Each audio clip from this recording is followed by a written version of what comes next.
I see it is now 7:06. My co-host, as usual, today is Sherry Meyer. She's helping me out. And if you could, Sherry, keep an eye on the participants to make sure everybody's getting let in. Will do. Thank you, Sherry. And hi, everyone. And, Hey, Sherry. Hey, Lynn. And welcome, everybody. Thanks for joining us tonight. And welcome to Route 66 on the 6th. And tonight we're going to be continuing a story that I began in August, looking at the buildings that frame Chicago's Route Center, where Route 66 originally began in the city, and where you can currently see the end sign that's right over my shoulder here. This program will concentrate on the former Straus building on the south side of 66 Jackson Boulevard. And those who have been here before know one thing I give out is door prizes to thank people who sign up with the program. A couple meetings ago, this Route 66 rabbit was won by David Laughlin a few months back. So I hand out prizes by asking all of you to put a number into the chat. The numbers tonight will be between 1 and 37. So if, okay, we got a couple of them doing it already. Very, very good. Okay, and you can do that too, Thad, on YouTube if you like. Just put a number in between 1 and 37. It'll be fine too. Anybody else who might be on YouTube that's hiding from me? That's good. That should be plenty. Thank you very much. That'll do that. So to quickly recap, here's a 1940s view looking west from Lakeshore Drive and Jackson Drive in Chicago. In 1926, many state and U.S. highways used the crossroads of Michigan and Jackson. That made it an early candidate for the most important crossroads of the nation. Route 41 was one of the most important north-south U.S. highways, running from the Upper Peninsula of Michigan all the way to Miami, Florida. It went through Chicago on Michigan Avenue in 1926. And US 66 met 41 at Michigan Avenue, ran west from there to California. Traffic congestion at this intersection was up to 30,000 vehicles passing through during daylight hours. So in 1937, Chicago completed a new road at the shore of the lake. It would become known as Lakeshore Drive, recently renamed DuSable Lakeshore Drive. So with the opening of Lakeshore, 41 was moved to the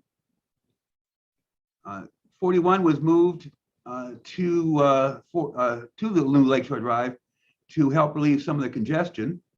And 66 was extended east, so it would continue to intersect with 41. And this would be the eastern beginning and end for 66 for the rest of its official life in Illinois, all the way until decertification in 1977. Now, back in August, we discussed Daniel Burnham, who had been the architect of the building on the north side of Jackson Boulevard, the Railway Exchange, outlined in red there. Today, we'll discuss the Straus building, which opened in 1924 and was designed by these guys, Graham, Anderson, Probst, and White. These guys were all partners and associates in Burnham's firm, and they started their own practice after Burnham died in 1912. There was a smaller building south of the Railway Exchange back in 1904.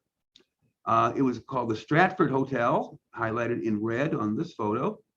The Stratford Hotel was designed by William W. Boynton. He's best known as the designer of Chicago's Water Tower, one of the few structures to survive the Great Chicago Fire of 1871. He's also the architect of the old Joliet Prison near 66 in Joliet, Illinois. And he also was the architect of one of many architects contributing to the Illinois State Capitol in Springfield. This hotel, the Stratford, was one of the earliest new structures to be built in Chicago after the fire. It opened in 1872 and was originally called the Gardner House. It changed hands in 1880 and was renamed the Leland Hotel. In 1902, it changed hands again, was renamed the Stratford. According to a Rand McNally guide, many prominent men frequented it, and it was known widely for its excellent cuisine and service. One guest of the hotel was John L. Sullivan, the heavyweight boxing champion, 1882 to 1892. The Rand McNally guide also noted that it is 70 feet high. The Stratford is divided in 6 stories and basement and has on its main floor 5 stores and a cafe. There are 275 rooms and 2 passenger elevators. An artesian well flows in the office, which is on the main floor, as are the reception rooms. And the Tribune once said it was always noticeable for the varying bright colors with which its walls were covered. It was a showplace of Chicago's lakefront, featured a courtyard filled with flowers. So cognizant of the changing hotel business, the owners of the Stratford Hotel made bold plans to make changes, because about a quarter mile to the south, the Blackstone Hotel had opened in 1909. It was one of the modern hotels competing with Stratford for guests. It was 22 stories tall and designed by the Marshall and Fox architectural firm. So the owners of the Stratford hired those same architects, Marshall and Fox, and proposed a new 260-foot tall showplace of their own. They proposed that the new hotel would retain the Second Empire look of the older, smaller hotel, including a mansard roof. However, an ordinance had been passed restricting the building height to 200 feet. So owners of the Blackstone had gotten around that by submitting their plans and getting them approved before that new ordinance took effect. And the purpose of that ordinance was a concern held by many that if buildings got too tall, the streets of Chicago would always be in the dark. So that was called the Dark Canyon effect, and they didn't want that to happen. So the owners of the Stratford, though, applied for a variance from the city council. They argued that the worries about dark streets didn't really apply to Michigan Avenue, since there were no buildings across the street east of Michigan. There's a public park and a lake, so it would always be possible to have daylight on Michigan Avenue. So we shouldn't have to worry about that height restriction on our street. But the city council denied the developer's request for a variance. They argued that if they made an exception once, everyone would want one. The old Stratford did remain until finally closing in 1922. Now, in 1904, 2 years after the hotel became the Stratford, the Railway Exchange was built across the street. That's the one we discussed back in August. These 4 architects, Ernest Graham, Pierce Anderson, Edward Probst, and Edward White, they moved into the office on the top floor along with their boss, Daniel Burnham, because that's where the D.H. Burnham firm was at the top of the Railway Exchange. And they worked for, it was called D.H. Burnham and Company at the time. And all of them worked together there for 8 years until 1912, when Daniel Burnham passed away and the company was reorganized. Ernest Graham was now a managing partner in a new firm named Burnham and Graham, or excuse me, Graham and Burnham. The other partners were the sons of Daniel Burnham. Now, I don't have any photos I could find to show you what Daniel Jr. and Hubert Burnham looked like. So as a stand-in, I just got 2 more pictures of their father here. Then in 1917, the partners went their separate ways. The Burnham brothers started their own firm called the Burnham Brothers, and Graham Anderson, Probst and White was born and would become one of the most prolific architectural firms in Chicago for the next 50 years. So 5 years after GAPW was formed, they were hired by the S.W. Straus Investment banking firm to design the bank's new Chicago office. It was to be built on the spot where the Stratford Hotel had just said goodbye to its final overnight guest. The original design was not very different structurally from the Railway Exchange. Across the street, it was pretty much the same style of building. It had a limestone facade instead of terracotta, but it was 17 stories tall with a square footprint, just like the railway building. But after they had already submitted the plan to the city council passed a new ordinance, changing the restrictions of building height. So now buildings could be taller, provided that the upper floors were tapered or set back from the street. So the Straus building became the first in Chicago to take advantage of that new relaxed height rule. The main building was changed from 17 to 22 stories, with a 9-floor tower topped with a pyramid roof and a glass feature at the top of that. The new design was 475 feet tall, way taller than the proposed Stratford Hotel that was rejected just a decade earlier. So I guess it was just all about timing for those Stratford people. The layout of the main part of the building was basically the same as the Railway Exchange. This image on the left shows a typical floor. There is a corridor that runs through the entire floor with offices on either side of the hallway. The offices that face out to the street or alley have windows that open, so each office can get light and air. On the inside, the view from the windows is not as great as they face in towards a hole in the middle of the building, the light court. So in this, so there is no view of the lake or the Chicago skyline, but you do at least have light from the sun to work by and air from the window that opens, so you'll not suffocate.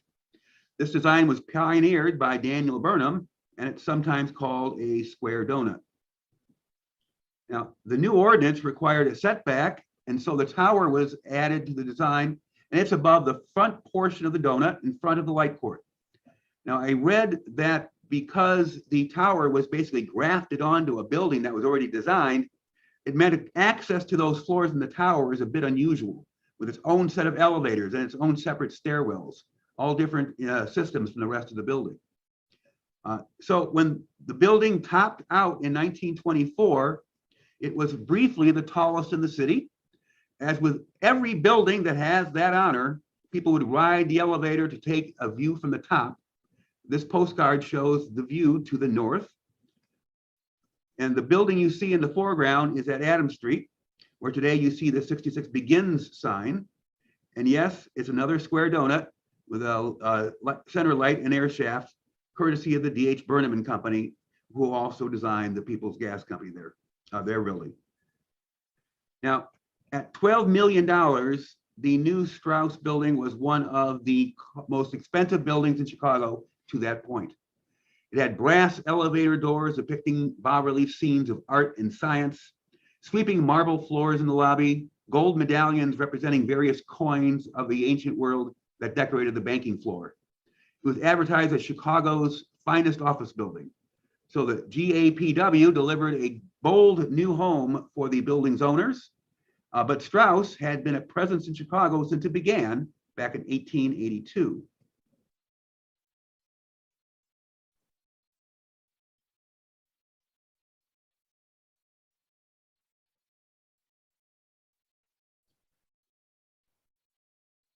Now, Simon William Straus was born in Ligonier, Indiana in 1886. Ligonier would much later be one of the towns along the Lincoln Highway. His father, Frederick William Straus, was an immigrant from Prussia who had founded the Citizens Bank of Ligonier. And Frederick started a mortgage and loan firm back in Ligonier, F.W. Straus and Company. The family moved to Chicago in 1882 when that's when Frederick started the mortgage company, F.W. Straus and Company. And at the age of 18, Simon didn't attend college. Instead, upon graduation from high school, he went to work at the family business, learning on the job. Then, when just 32 years old, his father retired. Simon W. Straus became the president, and the name of the company was changed to S.W. Straus. So Simon Straus was born into a well-to-do family and went directly into the family business. And after running the company for 11 years, he introduced a groundbreaking new product. In 1909, S.W. Straus floated the first issue of a first mortgage real estate bond for financing of the construction of new buildings.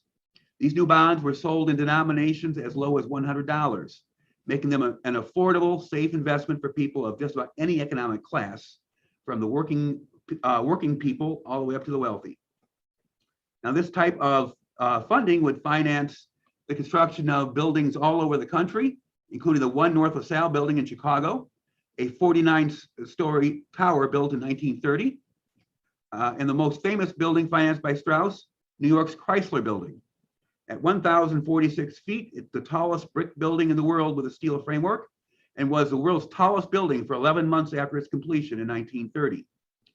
Straus also financed the Ambassador Hotel chain, including the Ambassador East in Chicago, the New York Ambassador on Park Avenue, and the Ambassador Hotel of Los Angeles. Now, many years later, in 1968, the LA Ambassador got a huge dose of infamy. And if anybody, don't shout it out, but if you want to put it in the chat, if anybody knows what happened in 1968 at the LA Ambassador, first one to put it in will get one of the door prizes today. So just put it in the chat if you know what happened at the LA Ambassador Hotel in 1968 that was infamous. Anyway, there is another hotel financed by Straus in LA. You may know that the original terminus of 66 in the west was downtown LA at 7th and Broadway. But only a block off the route and just 2 blocks from the original ending was the Alexandria Hotel.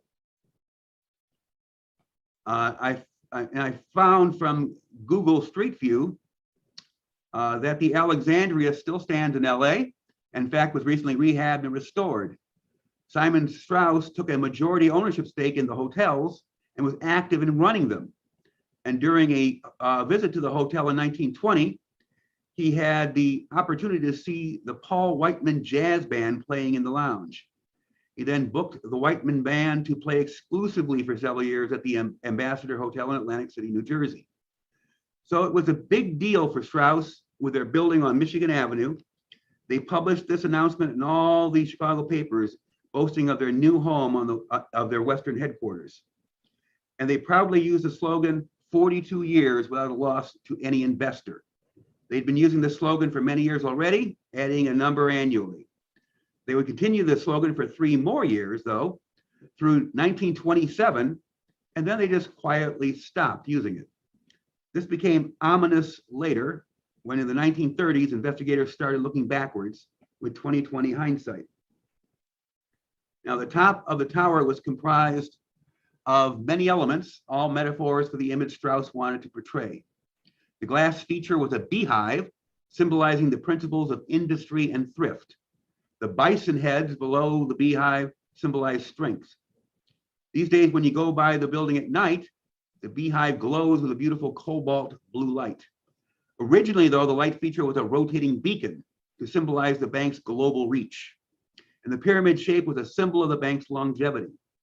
They were in it for the long haul, and with their strength in industry, they would build America with the investments of the thrifty bees that bought their bonds. Now, 9 years before the Chicago Straus building opened, Simon had moved to New York, and when he took control of the Ambassador Hotel chain in 1920, he moved into the New York Ambassador on Park Avenue, taking the entire 12th floor as his personal residence. And that same year, he wrote a book. He had founded the American Society for Thrift in 1914, and he published The History of the Thrift Movement in America. The book was aimed squarely at the working class folks who he, of course, hoped would be thrifty, save their dimes and nickels so they could buy some of those Straus $100 first mortgage bonds.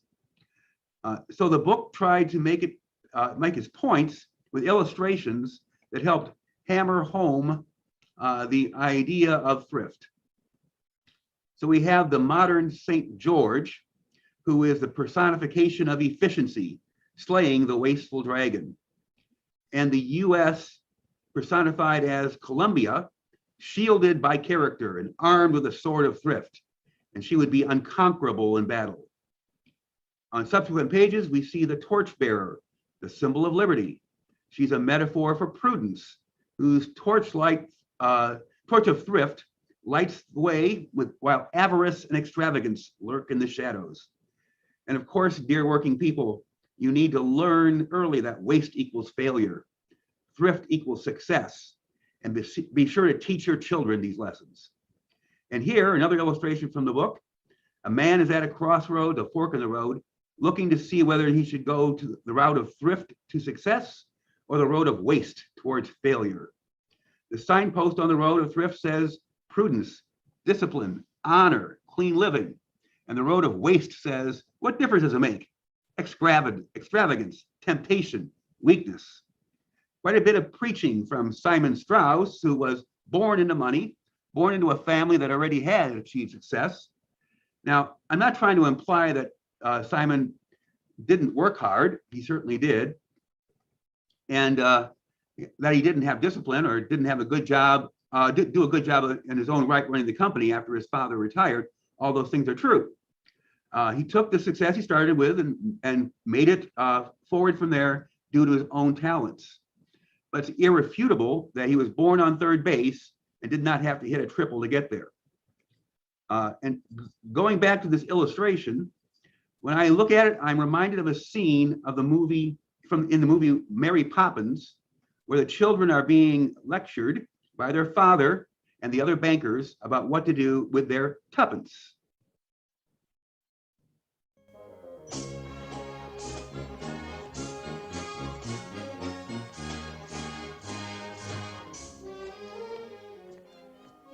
Very well, my boy, give me the money. No, I won't. I wanted to feed the birds.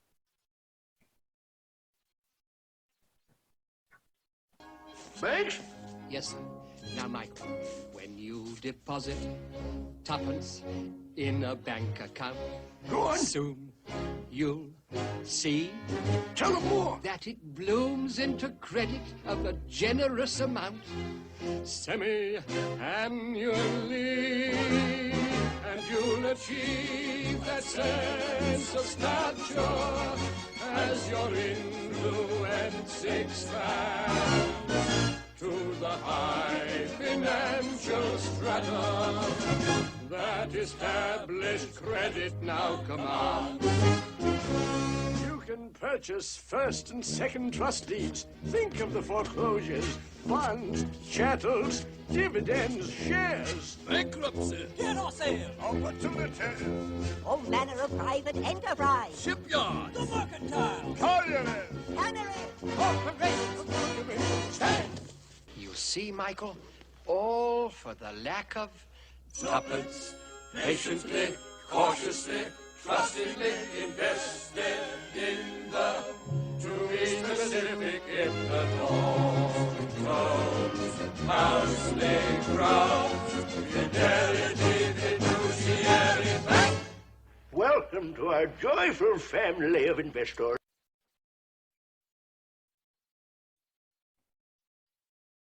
Well, there's nothing wrong with the lessons themselves in Simon's book. But since those lessons are given by talking down to the reader, the lessons I get from reading the book is that the author exhibits a condescending tone, a patronizing attitude, and a self-serving motive, since again, the whole point is, of course, that you readers of the book need to save your shekels so you can buy my bonds. Don't spend that tuppence on birdseed. Your 2 bits can help build the Chrysler building. So, and it also is the fact that the book preaches against extravagance. And it's a book that came out the very same year that he took an entire floor of a posh hotel for himself. Newspapers headlines in January 1924 were bad publicity for the head of the American Society for Thrift.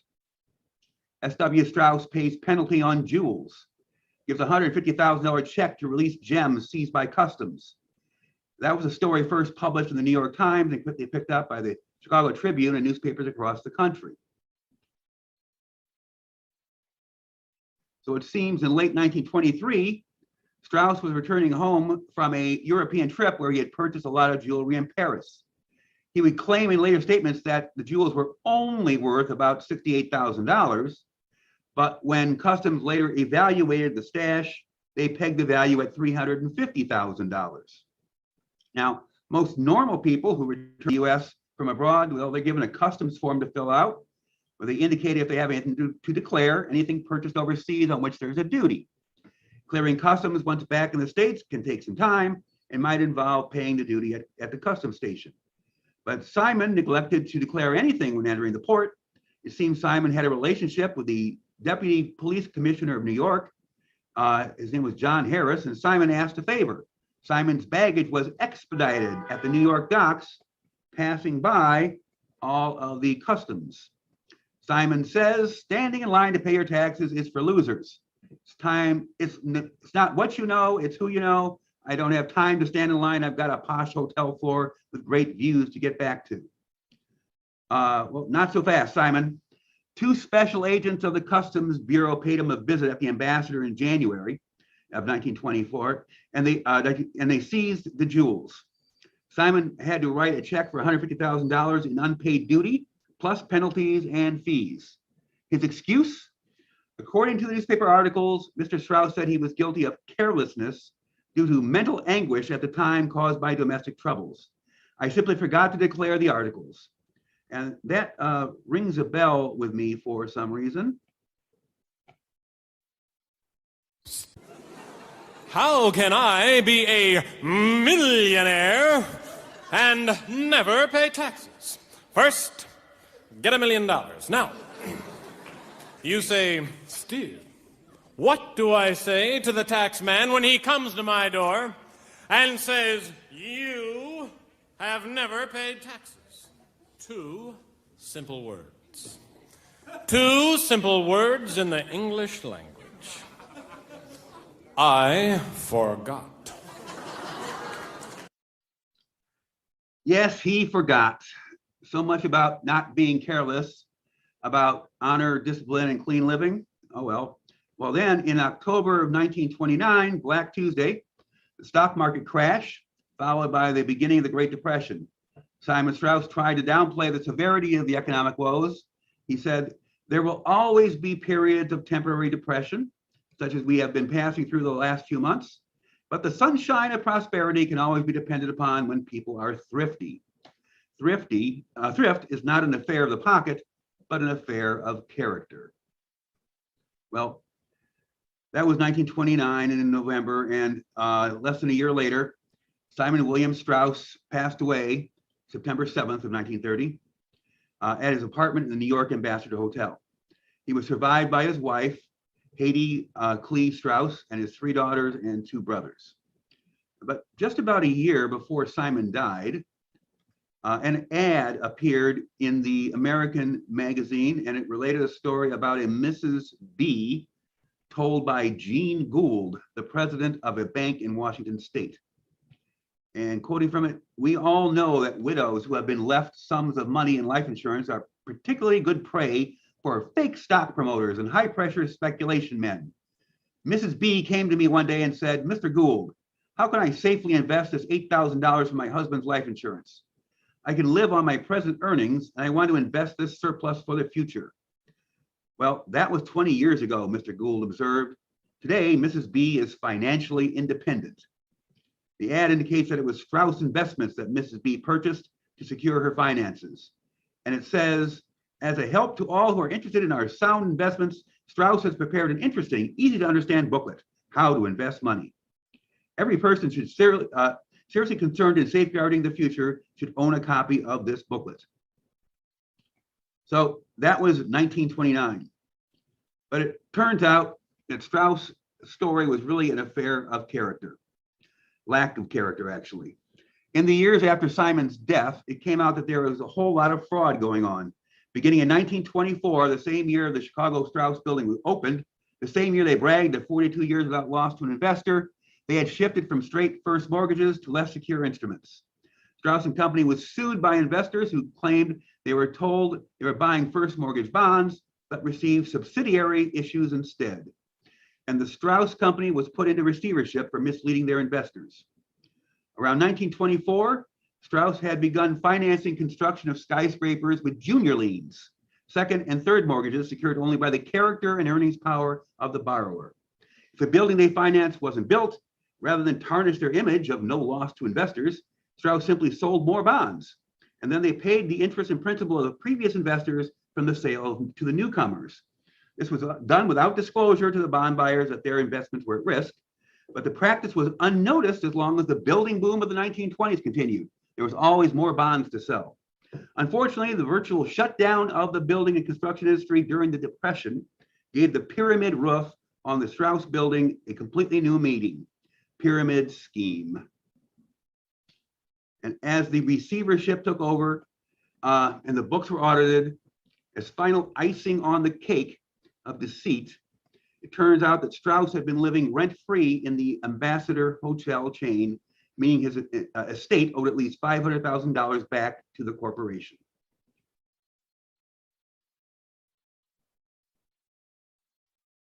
Now, as we discussed back in August, as the Straus problems began, Fred Harvey Company had opened restaurants in the soon-to-be former Straus building. From July 12, 1933 to the Chicago Tribune ad, we see this.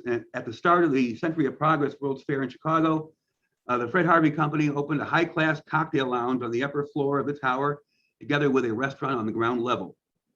At the top of the building, the Tower Tavern, it says here, was 30 floors above the new Fred Harvey restaurant in the Straus building. Still named the Straus building for a few more years. Here you'll enjoy delightful views, pleasant breezes, and refreshing food and beverages. And when you're up in the air about where to eat, you'll just find just what you like in Fred Harvey's newest restaurant in the Straus building, tempted by delightful variety of appetizing dishes in 5 spacious dining rooms, reasonable and attractive prices. Dine and dance in the embassy room to Boyd Rayburn's spirited music, and frequent visits to the Tower Tavern 30 floors above for breakfast, luncheon, tea, or dinner.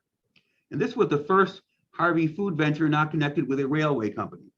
It served customers until Harvey encountered problems in renewing its lease in 1941. Then a decade later, Fred Harvey in 1951 negotiated with new owners to lease the restaurant space, and there for 2 more decades operated the Bowl and Bottle Restaurant and Lounge.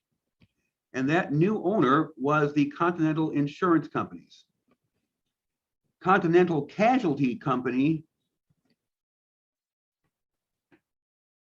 an insurance firm that began in 1897 by issuing policies to railroad workers. In the 1960s, the acquisition of the National Fire Insurance Company and the American Casualty Company added the N and an A to the already existing C, and the company became known as CNA. With these acquisitions, the new combined company needed more space. Now, so looking at the building from the other side, the original Straus building is right there outlined in yellow. CNA built a steel and glass building just west of the Straus Tower in 1962. And then they expanded more by adding the taller red skyscraper in 1972. The original Straus building and the 1972 building were actually both designed by the same architectural firm 48 years apart, Graham, Anderson, Probst, and White. And the original Straus building and the one behind it are actually linked on most floors. We look at them from where they are joined on Jackson. You can walk inside one building to the other on most floors above the alleyway. And once the tall red skyscraper was built in 72, CNA leased the Straus building on Michigan to Encyclopedia Britannica, and it became known as the Britannica Center. But for the last 15 years or so, the old Straus building has been a residential condominium called Metropolitan Tower. And I just noticed that there are several units available right now. On the 8th floor, you could move into a 1-bedroom, 1-bath for just $239,000, and you'd be living right where 66 begins and ends. Or if you need a bit more room than that, how about a 3-bedroom, 4-bath unit on the 21st floor? 2,800 square feet, plenty of elbow room. So to get you ready for your new home on Route 6 in Chicago, I have paired those slideshows with an appropriate song. So get ready to move into your new home, sweet home. And I'm just going to, it's going to go, oh, now it's way too loud. Okay. So I'll leave this one alone. I hope it's okay. Come on, baby, don't you wanna go? Come on, oh, baby, don't you wanna go? Back to that same old place, sweet home, Chicago. Come on,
So if any of you have a cool 1.6 million sitting around that you don't know what to do with, those beautiful views of where Richards begins can be yours. Too bad Simon's not still alive, because with 2,800 square feet in that 21st story unit, he'd have a lot of room to stash his jewels. Now, although the practices of Straus and Company tarnished the ideals that led to the building's design, to this day, those ideals resonate as symbols of 66. The global reach of the original beacon that once rotated inside the beehive, well, that symbolizes the appeal of Route 66 to travelers across the world. Longevity of the pyramid, that symbolizes the ability of 66 to live on past its own official death with the decommissioning of the route. Strength, industry, and thrift, symbolized by those stone bison holding up the glass beehive, symbolizes the tenacity and will of all the businesses that have preserved, survived, and prospered along the length of 66 after the interstate has bypassed the route. So for those business people, thrift is an affair of character, and it's also an affair of the pocketbook for both things for them. So that finally finishes, after 2 months, the story of the root center of Chicago.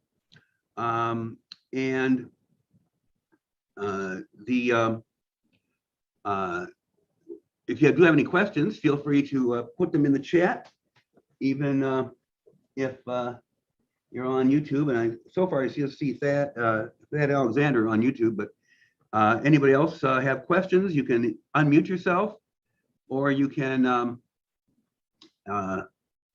just put it in chat. I'll look back to see if I missed a question. And the question about 1968,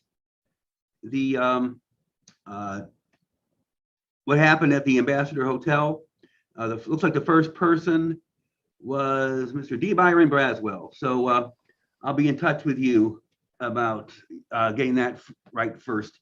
Robert Kennedy was shot right after getting winning the California primary at the Ambassador Hotel in 1968 in Los Angeles. Let's see. So don't see any questions. So while anybody thinks about their questions, well, let me just go on to another question for you then.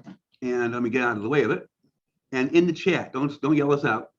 Who wrote the song that I just played, Sweet Home Chicago? Anybody knows that? That's another one that'll be a prize. So if anybody knows it, go ahead and put it in the chat. And I'm sure eventually you can look it up on, somebody's going to look it up on Google. Just so, again, while people think about questions, let me just go on to a few things that are coming up. I do have, you can go to the website route66chicago.com, and I'm still doing walking tours most days. And so I'll take care of you if you just go there and buy a ticket. Or if you don't like the times that I show, contact me or Sherry, and we will set you up with a time and date that works for you. There is a new app for your phone called Play eAtlas. It's called eAtlas, but you go to playeatlas.com. You can download this app for your phone, which is free. And then there's a whole bunch of walking tours, mainly Chicago, but they're branching out, that you can take. It's like having somebody like me squawking at you from your phone while you walk around whatever city you happen to be in. And my books are available on my website, windycityroadwarrior.com. And I don't want to put you on the spot, Sherry, but you're here. Did you want to talk a little bit about what's coming up in October? Yeah, let me see. If you want, we have a special thing coming up. Thanks for the link. Sorry, my voice is not up to talking too much. I've got terrible allergies this week, so forgive how gravelly I sound, everyone. And George, we'll see you in a couple of weeks. I know George and Bonnie will be attending. So, and of course, Dave and Sherry. It's not too late to register. I know a lot of people have got virtual fatigue at this point, and we're dangling the promise of returning to a live and in-person event in Pontiac next year. So we're all looking forward to that, but we wanted to keep everybody safe. And the other thing that spurred us on to make the decision to go all virtual was so that we could really, embrace the inclusivity of inviting many people from across the country and from numerous other countries as well. So to that end, we do have speakers from Canada, Japan, the Netherlands. I know I'm forgetting a couple. Anyway, I invite you all to go to the website and check it out. Check out our slate of speakers, and we'd love to have you join us. We are going to have a happy hour on that Thursday night to kick things off so we can have at least a little bit of social time. So hope you'll consider joining us. And of course, Dave and Sherry are going to do their traditional Sunday last day of MOP, which of course, if you don't know, MOP stands for Miles of Possibility. Dave and Sherry will be doing a great tour on that Sunday. You won't want to miss that. So hope to see some of you. Great. Sherry, it's Lulu here. Are there going to be anywhere that we could buy, or any place, or is it going to be done where we can buy souvenirs of the MopCon? We do not have souvenirs this year. We thought about it, and since our emphasis was on safety, international inclusivity, and kind of bargain prices, because there are a lot of people that don't have the discretionary income that they once had due to the last year or two. So we are not. It's a good idea, and I wish we did, but we just decided not to, Marla. So, but look out in Pontiac. We'll have them. Merchandise was the word I was looking for. Merchandise is a good word. Yeah, we definitely got it. Thank you, Sherry, and I'll just put this back up on the screen real quick. Thanks, Dave. There we go. So it's the route6milesofpossibility.com. We'll get you there. And she mentioned that we'll be doing the revival tour on the Sunday. There's a party going on and it keeps getting stronger. It's a good time release at the Sunshine Revival. It's a good time religion. Everybody I recognize that photo. having a good time on a Sunday afternoon. The photo of the Ariston you saw there is thanks to Sherry. She gave that to us to use. And so if we can entice any of you to stop, not just for the MOP, but also to keep on Zoom for the Sunday, it's a separate ticket. It's only $6.60. So less than a cost of a couple of lattes at Starbucks. So I hope you can enjoy this. Now, I did have one question while we were talking. Why is Chicago considered the end of the 66 and not the beginning? I'd say that's backwards, Mr. Braswell. It's considered the beginning, not the end.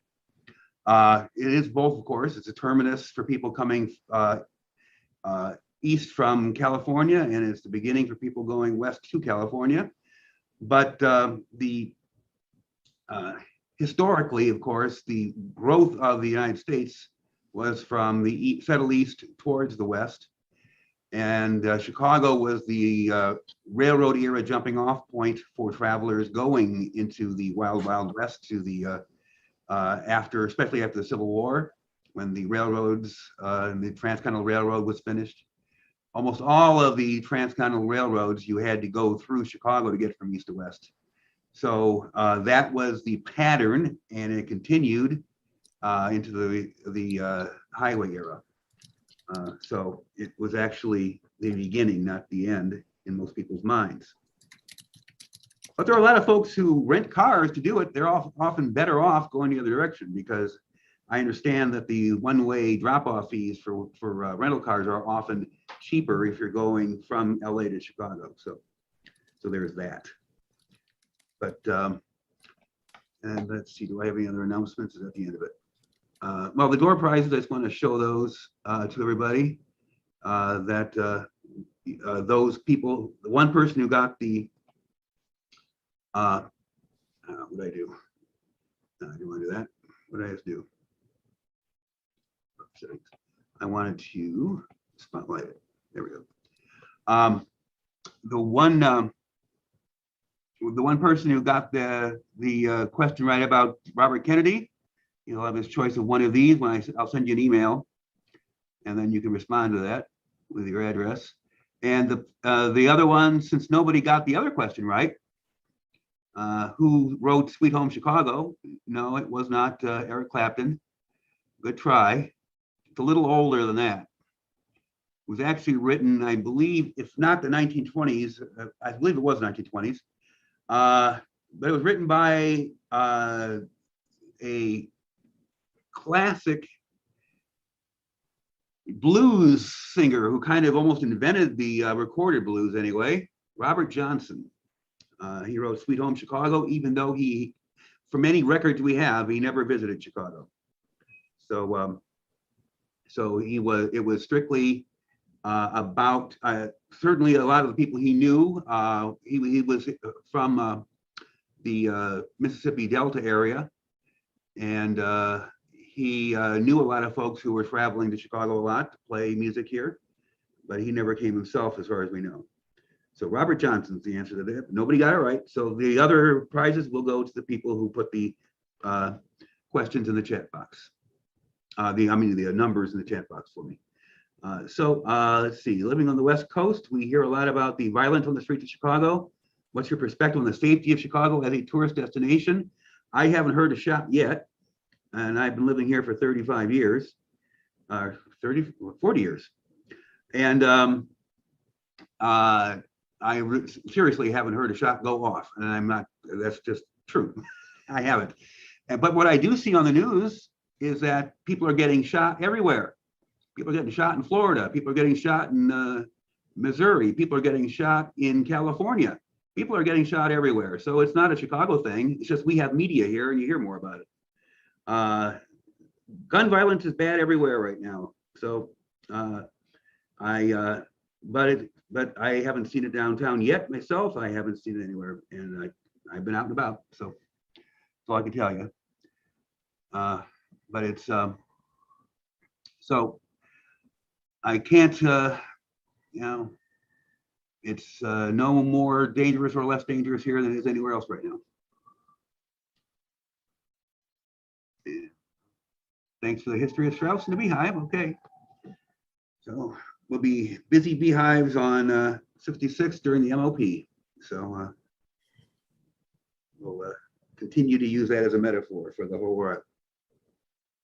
Well, I don't see any other questions. Is that about it? Anybody else have anything they'd like to say before we go our separate ways? Mr. Ward just got here. I'll send you the video link, Mr. Ward. You missed everything. Dave, I have a question for you. Go ahead, Lynn. You mentioned the hotel was called Leland at one point. Yes. At the beginning of your presentation.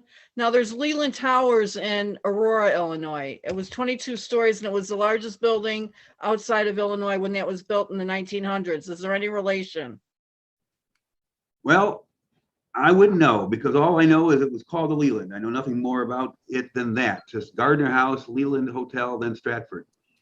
So I have no idea why they named it the Leland Hotel during the, clearly it had something to do with who owned it, because it changed hands, but that's really all I know.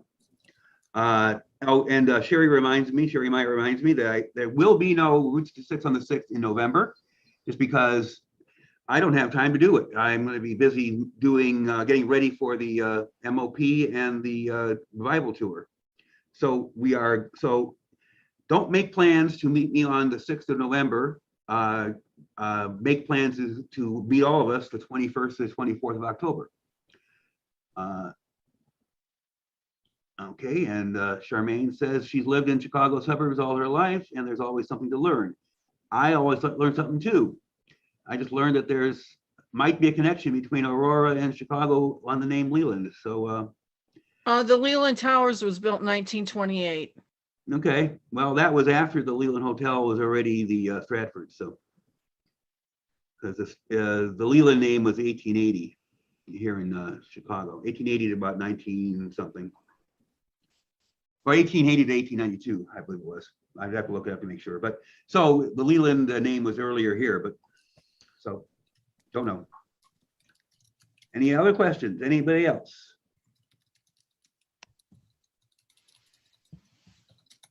Back in December 6th, we'll be back on. There will be a 12/6/21 66 on the 6th.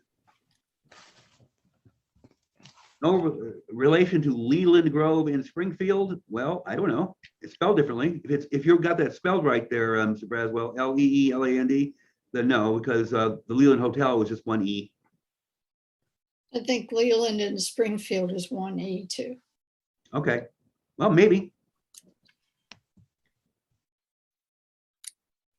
Maybe. We'll see. All right. Well, folks, have a good evening. That's it. Thanks, Dave. We'll see you again. Everybody have a good night. Bye-bye. You See too, you all George. October 21st to the 24th. 10/21 to 10/24.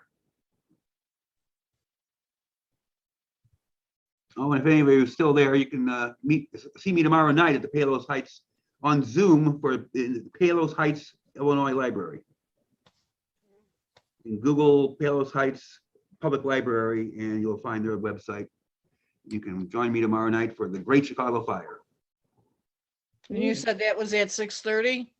That's my understanding. Okay, thank you. You are welcome. Have a great night.